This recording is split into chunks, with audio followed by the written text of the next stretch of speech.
Tea time at a coffee shop, always risky. Today was no different.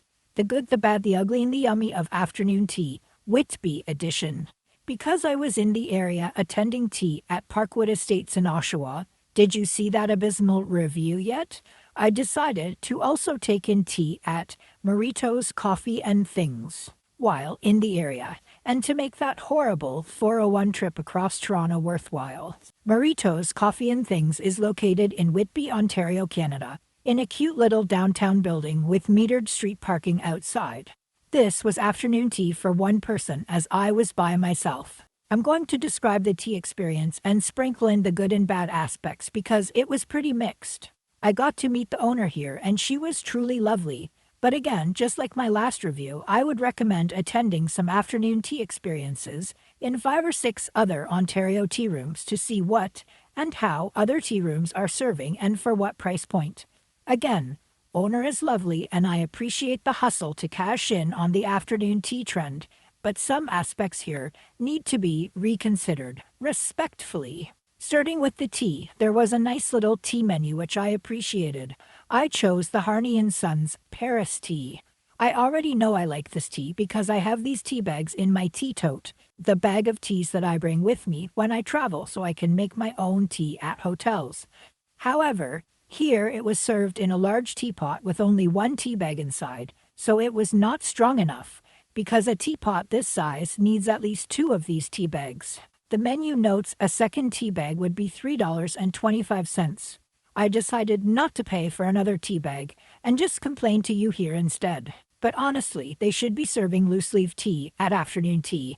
And if they are going to use lower quality tea bags, the number of tea bags should match the size of the teapot to make a proper pot of tea without an additional $3 charge. Again, this is an afternoon tea experience. The tea should be the easy part. On to the food.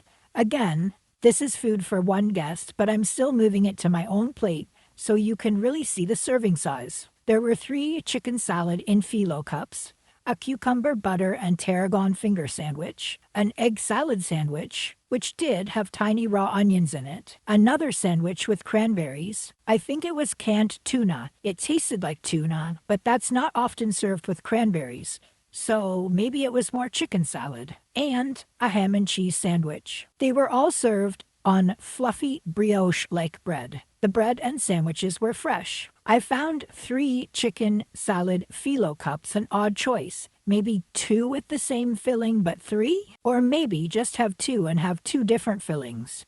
Anyway, the savories were decent enough. Not bad, not great. A good aspect was that there were 4 small scones served. The flavors were ube, which is a purple root vegetable like a yam, which explains its dark color, strawberry, apricot, and a savory bacon scone. There was a bowl of proper clotted cream, yay, and strawberry jam served alongside. There was also a bowl of butter packets on the table. I used the butter on the bacon scone and a few other bites. 4 little scones is quite nice. These scones were smaller versions of the larger scones from their cafe bakery case. The texture and flavor was good on all the scones. I'd call them fluffy in terms of texture and light in terms of flavorings.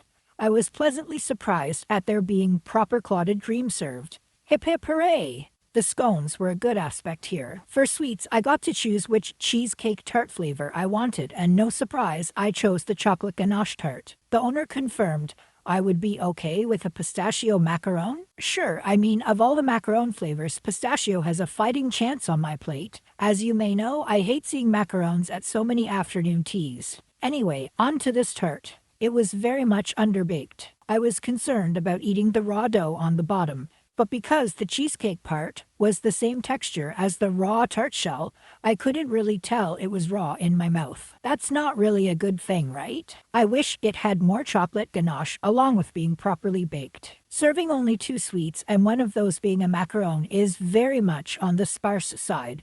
We rarely see only 2 sweets. At this price point, I would expect 4 or even 5 impressive sweets, 5 if one of those is going to be a macaron. I'd call these sweets a bad aspect based on the price of this tea experience. The ugly. This is a coffee shop. and it's very much a coffee shop. The little room for tea time has only 2 tables, and I was looking towards the washroom door at my table. The cash register was directly behind or beside the wall where I was sitting, and as such, the soundtrack to my afternoon tea was everyone's complicated coffee orders. A la large iced latte with oat milk, vanilla, and extra ice. Do you want simple syrup? Yep, I do. Is that to go or for here? Yes, just tap anywhere on the screen and I'll bring it over to you. In short, I didn't love the endless coffee order soundtrack.